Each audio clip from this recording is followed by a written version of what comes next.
Hello दोस्तों, very good morning. मैं शिव कुमार सिंह आप सभी का आपके चैनल नेक्स्ट आईएएस वेलकम में स्वागत करता हूं। हम लोग देख रहे थे arrival of European in India,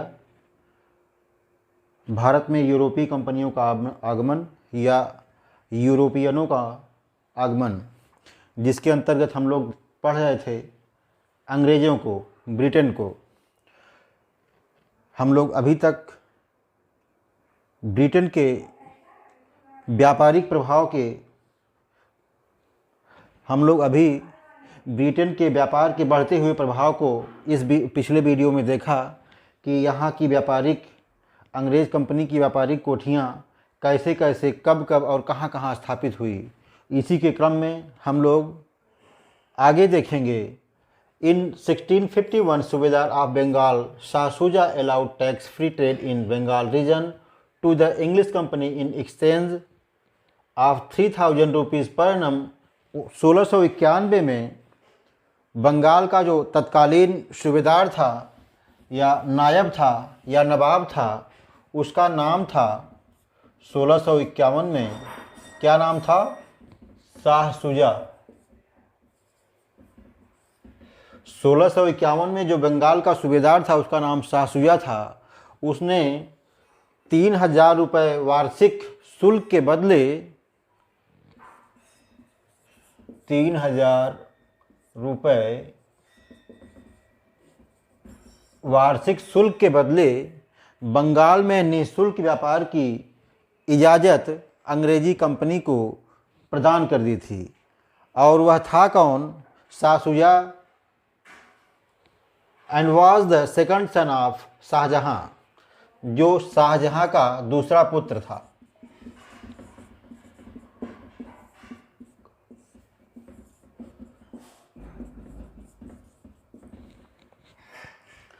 इस प्रकार बंगाल में ब्रिटिश ईस्ट इंडिया कंपनी का प्रभाव शाह शुजा के इस परमिट से और बढ़ गया और आगे के क्रम में इन 1698 द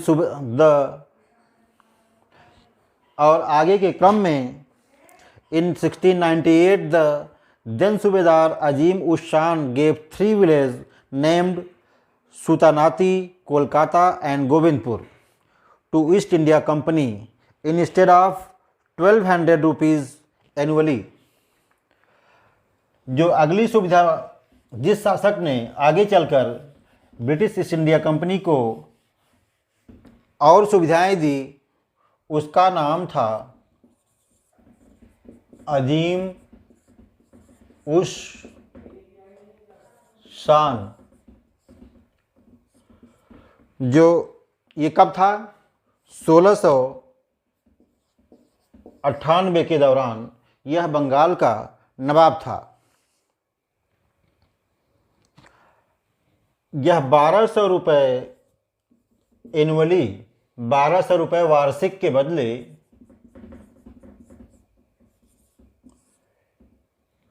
3 जिलों को अंग्रेजों को प्रदान कर देता है। वो कौन कौन जिले थे? सुतानाती, कोलकाता और गोविंदपुर। सुतानाती, कोलकाता, गोविंदपुर।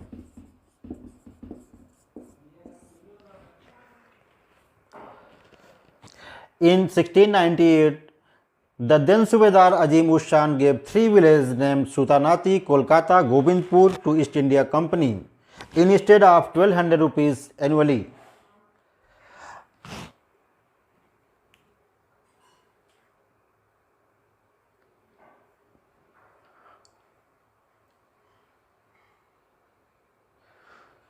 (1698) में बंगाल का तत्कालीन मतलब इस समय जो बंगाल का सूबेदार था, नवाब था, उसका नाम था अजीम उस शान।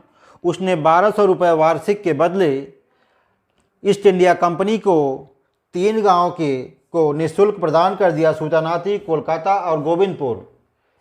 और इन तीनों गांवों के बदले वह अंग्रेजी ईस्ट इंडिया कंपनी से 1200 रुपये प्रतिवर्ष लेता था। और आगे चलकर by combining these 3 village the city of Calcutta was established. बाद में चलकर जॉब चारनॉक ने इन्हीं तीनों गांवों को मिलाकर कलकत्ता की स्थापना की।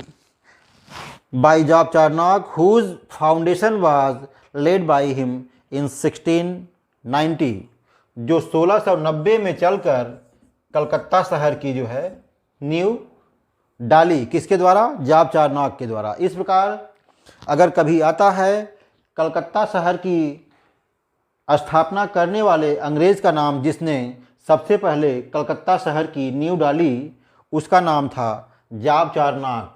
कब डाली? 1690 में। किन तीन गांवों को मिलाकर कलकत्ता शहर की स्थापना की गई थी? अगर ये कभी टेक्निकल प्रश्न है, अगर ये कभी पूछा जाता है, तो आप लोग सूचानाती, कोलकाता और गोविंदपुर, यानी किन तीन गांव की नींव पर कलकत्ता शहर बसाया गया था, वो तीन गांवों के नाम हैं सूचानाती, कोलकाता और गोविंदपुर। आगे, a कोठी was established here in 1699 and was called by the name of Fort William College। और यहीं पर कलकत्ता में ही 1699 में एक अंग्रेजी कोठी की स्थापना, कारखाना की स्थापना, कोठी को ही कारखाना भी बोलते हैं, आप लोग जानते भी हैं।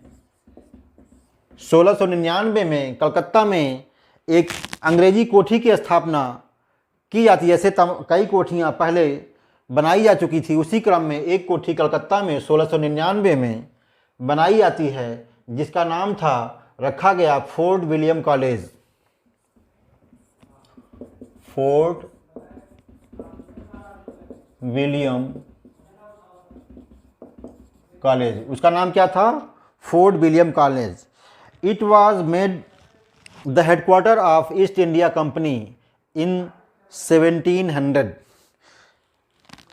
और 1700 में इसी कोठी को ईस्ट इंडिया कंपनी का हेडक्वार्टर बना दिया जाता है। कब बनाया जाता है? 1700 में। मुख्यालय फोर्ट विलियम कॉलेज को 1700 में ईस्ट इंडिया कंपनी का मुख्यालय बना दिया जाता है।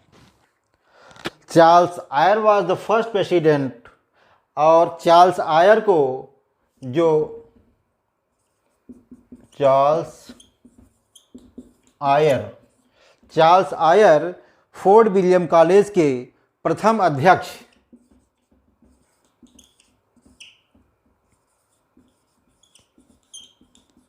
बनाए जाते हैं।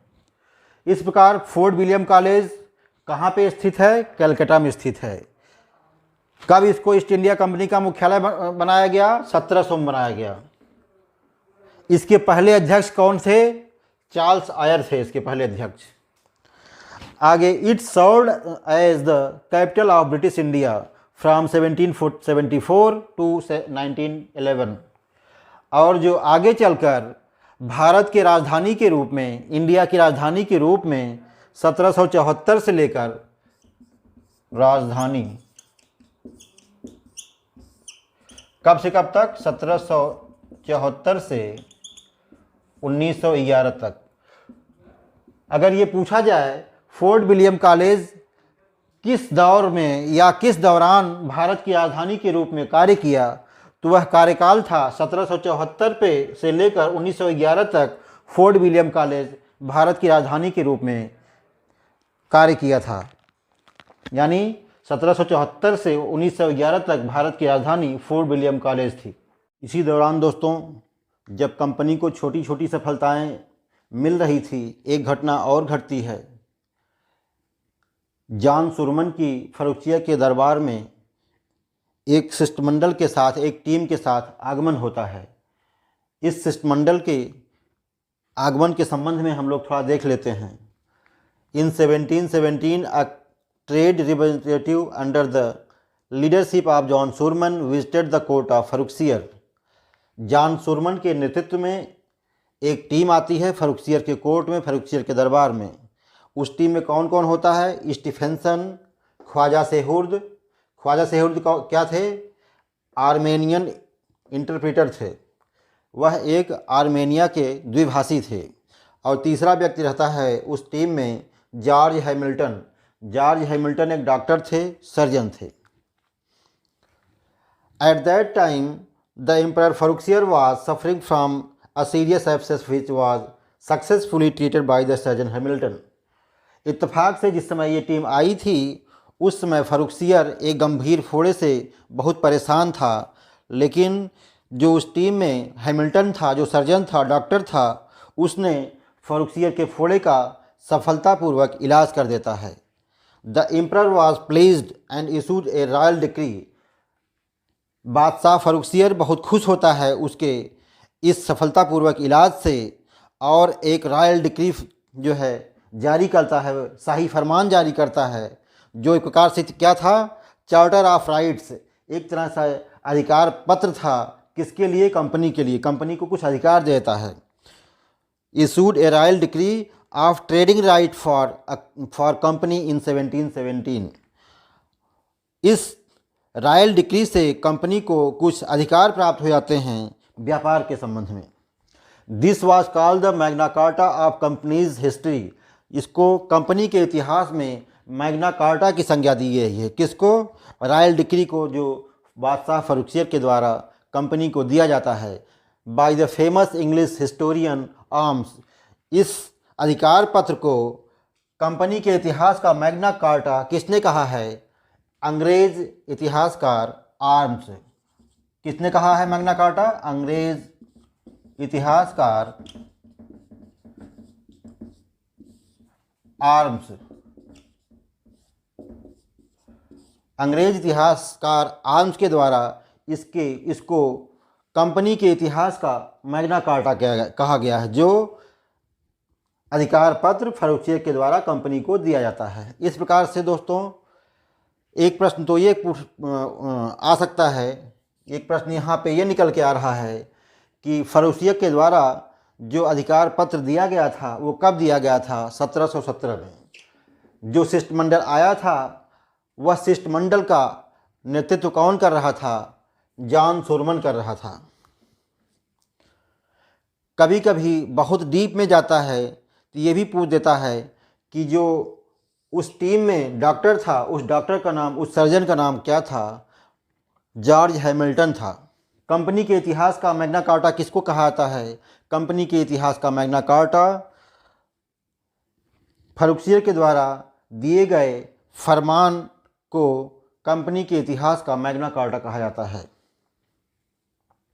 और इस शाही फरमान के अंतर्गत under this decree the company was allowed tax free trade in Bengal, Bihar, Orissa in exchange of 3000 per annum. Company को इस शाही फरमान के द्वारा 3000 रुपये वार्षिक देकर बंगाल, बिहार और उड़ीसा, बंगाल, बिहार और उड़ीसा में निःशुल्क व्यापार की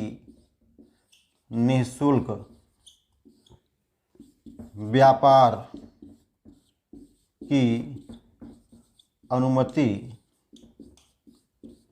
मिल गई। यानी मुग़ल बादशाह को 3000 रुपये हर वर्ष चुकता करने के बदले बिहार, उड़ीसा और बंगाल में कंपनी अब निःशुल्क व्यापार करने का अधिकार प्राप्त कर ली।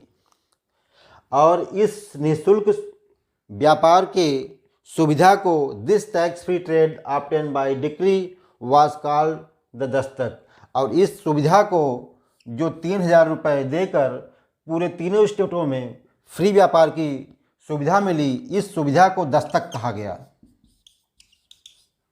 तो दस्तक के बारे में क्या है? जो मुग़ल बादशाह के द्वारा कंपनी को निःशुल्क व्यापार की सुविधा प्रदान की गई, उसी सुविधा को दस्तक कहा गया। थ्रू दिस डिक्री या order tax free business was allowed in Surat, इसी समझौते के तहत या इसी फरमान के तहत सूरत में भी कंपनी को व्यापार करने का अधिकार मिल गया, लेकिन उसकी शर्त क्या थी? 10,000 रुपीज़ पर मंथ। सूरत में व्यापार करने की सुविधा भी कंपनी को मिल गई। कहाँ पे? सूरत में।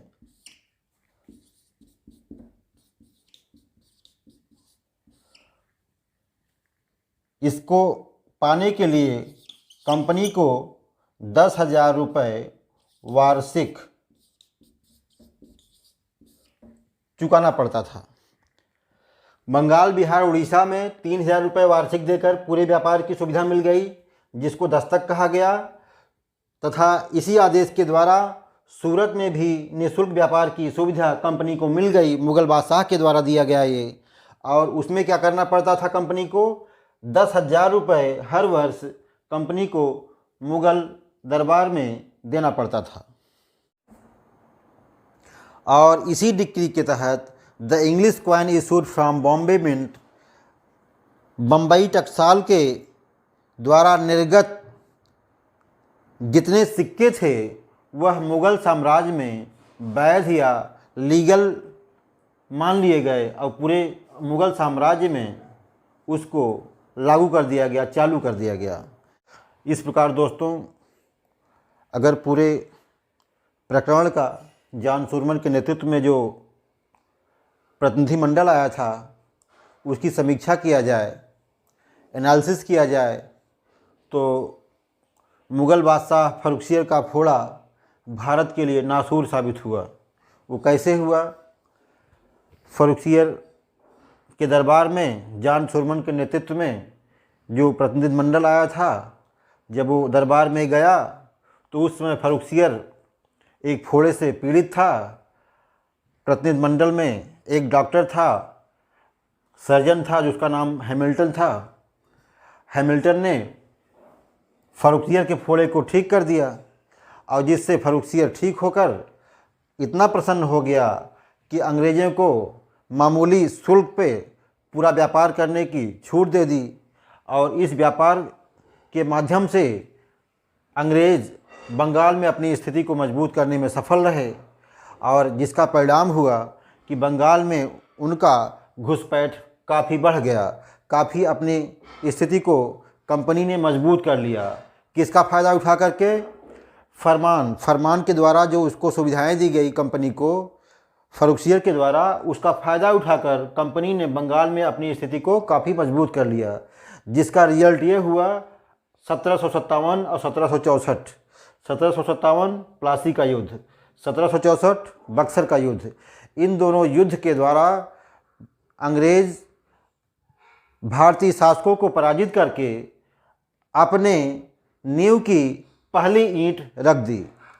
पहली और दूसरी ईंट 1757 और 1764 में रख दी। इसलिए हम कह सकते हैं फर्रुखसियर का छोटा सा फोड़ा हमारे देश के लिए नासूर साबित हुआ। यूरोपीय कंपनी के रूप में अंग्रेजी ईस्ट इंडिया कंपनी का अध्ययन हम लोग कंप्लीट कर लिए। अब अगली यूरोपीय कंपनी के रूप में हम लोग देखेंगे डेनमार्क को। डेनमार्क के लोग 1616 में व्यापार के उद्देश्य से भारत आए थे और यहाँ के मूल निवासियों को शॉर्ट में डेन के नाम से संबोधित किया जाता है। ये भारत आने वाले व्यापारिक कंपनियों के रूप में अंग्रेज़ों के बाद इनका भारत में आगमन हुआ था। अगर क्रोनोलॉजी के अनुसार देखें तो हमारे द्वारा बताए गए यूरोपीय कंपनियों के आगमन का क्रम जो P-F नामक फार्मूले से पिछले वीडियो में मेरे द्वारा बताया गया था, उसके क्रम में सबसे पहले भारत आने वाली कंपनी यूरोपीय पुर्तगाली थे। फिर उसके बाद डचों का आगमन हुआ था भारत में व्यापार करने के उद्देश्य से।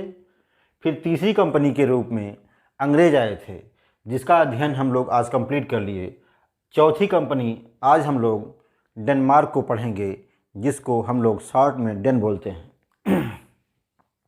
ये डेन के लोग भारत में व्यापार करने के उद्देश्य से अंग्रेजों के बाद आने वाले यूरोपीय शक्ति थे। इनको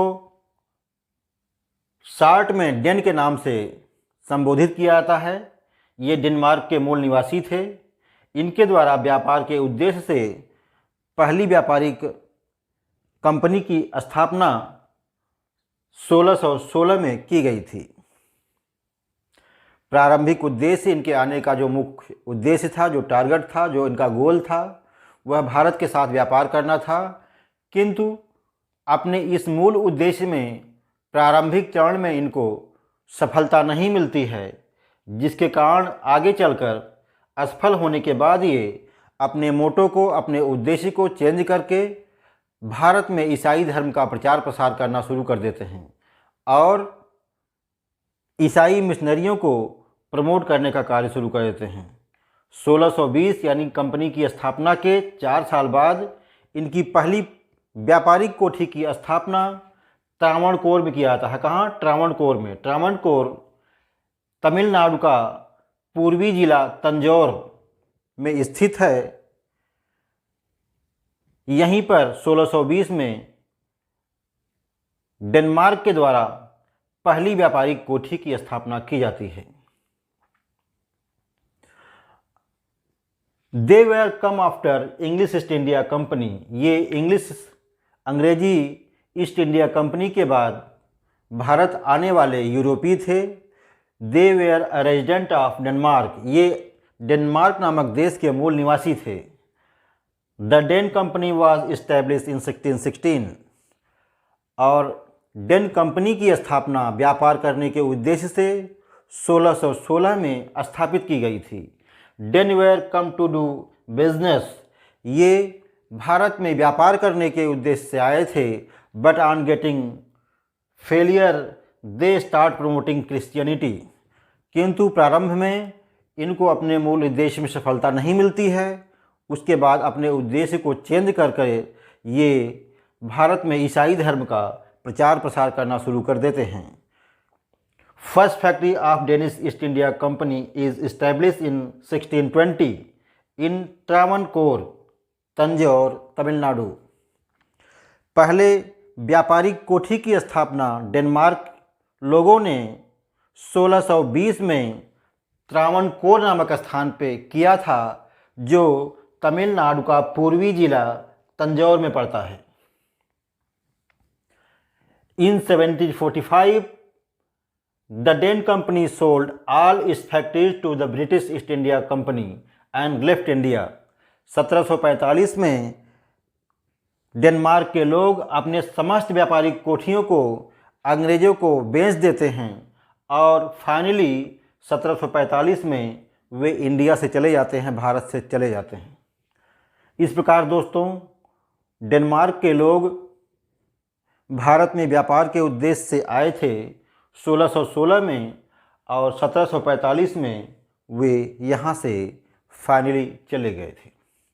अब हम लोग देखते हैं कि कहाँ कहाँ से क्वेश्चन पूछ सकता है। वैसे कोई ख़ास क्वेश्चन यूपीएससी में इस टॉपिक से नहीं पूछा आता है, फिर भी 4-5 क्वेश्चन ऐसे बनते हैं जो कभी भी पूछे जा सकते हैं। सबसे पहला क्वेश्चन तो ये बनता है, डेनमार्क यूरोपीय शक्तियों का आगमन यूरोपीय क्रोनोलॉजी के क्रम में किस नंबर पे पड़ता है जब ये भारत आए थे? तो यह चौथी यूरोपीय शक्ति थी जो भारत में 1616 में आई थी। व्यापारिक कंपनी की स्थापना कब की गई थी? 1616 में की गई थी। इनका उद्देश्य क्या था? इनका मूल उद्देश्य भारत के साथ व्यापार करना था, किंतु इस उद्देश्य में उनको सफलता नहीं मिलती है, जिसके कारण बाद में ये व्यापारिक कार्य करना छोड़ करके भारत में ईसाई धर्म का प्रचार प्रसार करना शुरू कर दिए थे। इनके व्यापारिक कोठी की स्थापना कब और कहाँ की गई थी? सबसे पहले व्यापारिक कोठी की स्थापना 1620 में डेनमार्क के लोगों ने किया था। त्रावणकोर नामक स्थान किया था, जो तमिलनाडु का पूर्वी जिला तंजौर में पड़ता है। इस प्रकार दोस्तों, हम लोग अंग्रेज़ों का अध्ययन कर लिए, डेनमार्क का अध्ययन कर लिए डचों का अध्ययन कर चुके थे, पहले ही पुर्तगाल का भी अध्ययन कर चुके थे।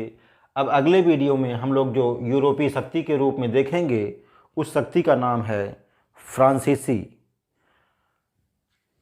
इस प्रकार दोस्तों ये वीडियो अब यहीं पे समाप्त करते हैं। दोस्तों, आप लोगों से मेरा रिक्वेस्ट है, मेरा अनुरोध है कि मेरे चैनल को प्रमोट करने के लिए इसको लाइक करना, सब्सक्राइब करना तथा शेयर करना नहीं भूलिएगा। इसी के साथ आप सभी का आभार। Thank you.